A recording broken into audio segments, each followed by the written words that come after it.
მოუხდა ერთი განკეთროვლებული, ებედრებოდა მას, მუხლი დაედგინა და ეტყო და უფალო, უკვე თუ გინდეს, ძალგიც განწმენდად ჩემდა. გადასარევ რამეს ეუნება. აი აქ ჯერ ერთი რო წამს მისი ძალმოსილების და მერე არ ეუნება გინდა თუ არა განკურნე. სწორნაბიჯს დგავს. შენ თუ გინდა, შეგიძლია რომ განკურნე. და თუ არ გინდა, ის კი არა რომ არ შეგიძლია, შენ შეგიძლია, მაგრამ თუ გინდა, თუ შენინებაა განკურნე. იდეალური შემთხვევაა, ხო? მაგრამ გახსოვთ როგორ დასრულდა ეს ისტორია.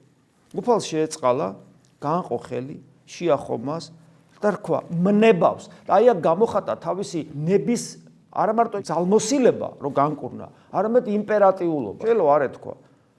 უკვე თუ გნებავს ძალგის განკურნება ჩემი, შეახებდა და განიკურნა. მნებავს იმპერატიულობა. იმპერატიულობა წარმოაჩინა.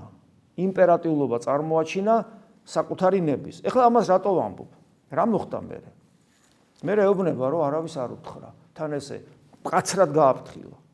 რა გააკეთა კეთროვანმა?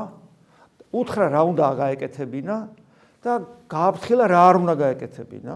რა ქნა კეთროვანმა, რომელიც მორჩილებას ავლეს თავიდან და შენ თუ გინდა განკურნე, რაც უფალმა უთხრა, მის საწინააღმდეგოს აკეთებს. უთხრა რომ არავის არ უთხრა, ის მაინც დაწყებს ქადაგებას დაიწყებს. ამას რა შედეგი მოყვა, ამას არ აქვს ეხლა მნიშვნელობა. თავარი სხვა რამეა აქ. თავარი სხვა რამეა და ეს სხვა რამე რა არის, როცა უფალმა პრინციპულად გააფრთხილა, არ უთხრა და ის მაინც ამბობს.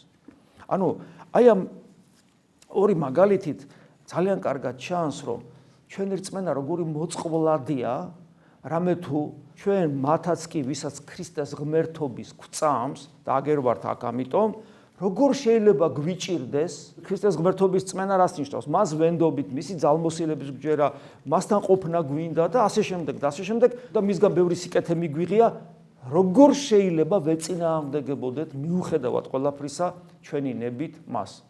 გესმით რა შეასაქმე? ეს არის ძალიან მნიშვნელოვანი რომ გვახსოვდეს. და ეს ახლა რატო დაიწერა? იმიტომ რომ ჩვენ საკუთარი თავის რევიზია ჩავატაროთ და ჩვენც ხომ არა ვართ ხოლმე ასე.